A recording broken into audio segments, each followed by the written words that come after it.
I was actually on the way to my brother's football game last night when the breaking news happened of Micah Parsons being traded to the Green Bay Packers.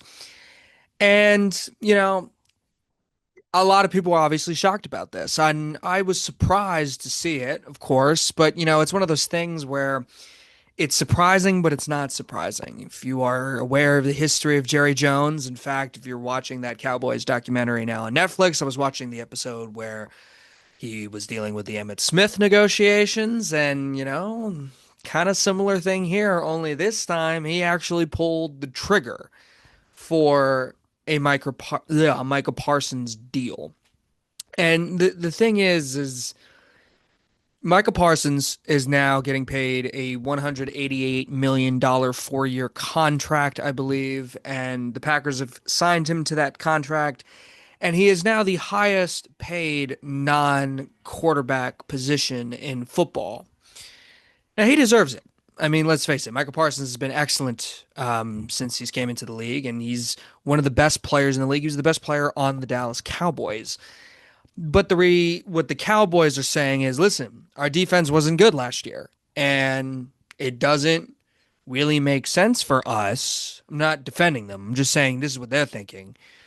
It doesn't really make sense for us to give all this money to somebody when our defense still stinks with him playing. So they don't make this move. They are like, all right, we're better off trading him. My retort to that is that Michael Parsons is the best defensive end in football. And it's really rare that you get guys like him. I mean, seriously, it's just rare to get him. In fact, Jerry Jones's comments made me laugh hysterically because it was like, hey, these draft picks that we got could be used to get other players, whether it's trade or draft. Yeah, maybe someone like Micah Parsons. You drafted a guy in Micah Parsons, who turned out to be awesome at his position, has the potential to be an all-time great, and you let him walk.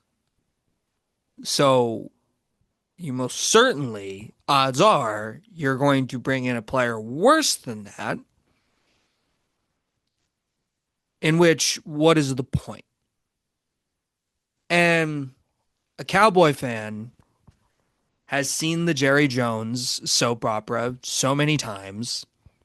He's reaching his 80s, right? He's in his 80s. And it's like, hey,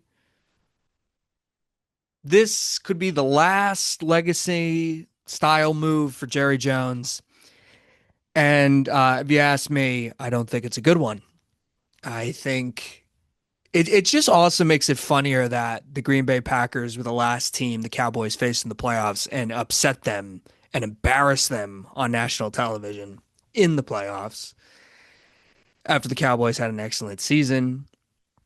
It was very interesting to see that that was the team that they decided to trade Micah Parsons to. Now, I'm somebody that's like, hey, the offer is the offer, right? I said this with the Nets and the Knicks and the Mikal Bridges deal. If that's the best offer, you make the deal.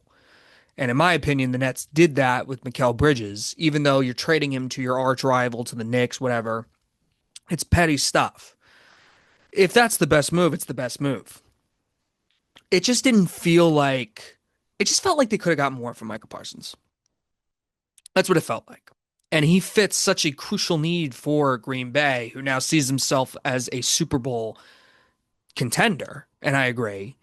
Not sure who I'm picking out of the NFC yet. I have a few days to really kind of think that over.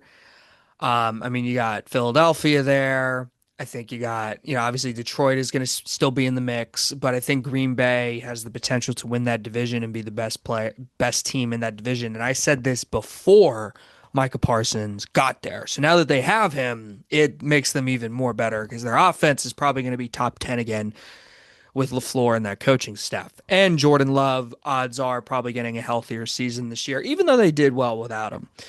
I just from a Cowboys standpoint, I think the Cowboys kind of were seeing the writing on the wall a little bit. I mean, to be honest, I don't really know. All I know is if you look at the NFC East, I I didn't have a lot of confidence in the Cowboys going into the season anyway. And even with a healthy Dak season, I don't know what their coaching situation is like. But again, I'm not in the organization. This is just me making that decision from an outside perspective. I think Jerry Jones, not I think, I know just from his comments, thinks he and the team got better from this move. I just disagree. I think the defense is going to stink. They have a good offense, probably with Dak, CeeDee Lamb, George Pickens. That's a trio similar to the Bengals, been said a million times by the people, but it's a very similar vibe to that. So they're going to be an exciting. They're not going to be a boring team. I mean, the Cowboys are never really boring, but even on paper, the talent, they're not a boring, sorry team.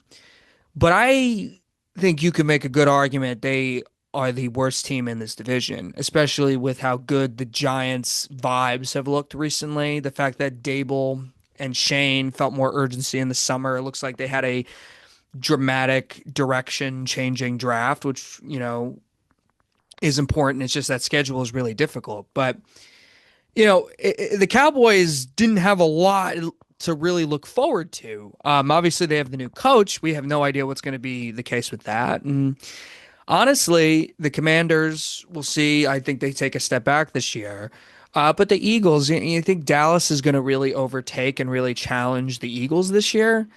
I'm sure the most optimistic Dallas Cowboy fan believes that, but I don't think so. And I think a lot of NFL experts also don't think so. So, Jerry Jones thinks he got better.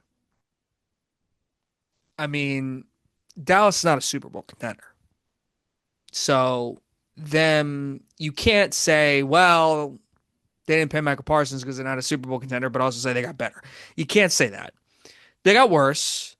And if it were up to me, if you have a player that's that elite, just bring him back. Now, I said this about I may be sounding a little bit hypocritical because I was in the camp of understanding why the New York Giants, for instance, did not pay Saquon Barkley. The difference being Saquon Barkley is a running back, and I feel like that's a more replaceable position to find success in.